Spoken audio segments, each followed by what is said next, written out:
In het volgende filmpje ga ik u laten zien hoe u een medewerker kan toevoegen aan de website. U gaat naar gebruikers en u kiest voor nieuwe toevoegen.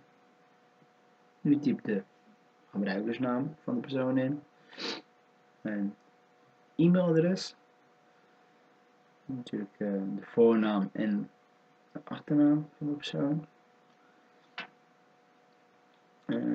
U geeft hem een wachtwoord. Nadat u het wachtwoord heeft gegeven, vinkt u aan dat het wachtwoord met e-mail verzonden moet worden naar de persoon en u geeft hem de rol aan. In dit geval hebben we een nieuwe schrijver voor onze website.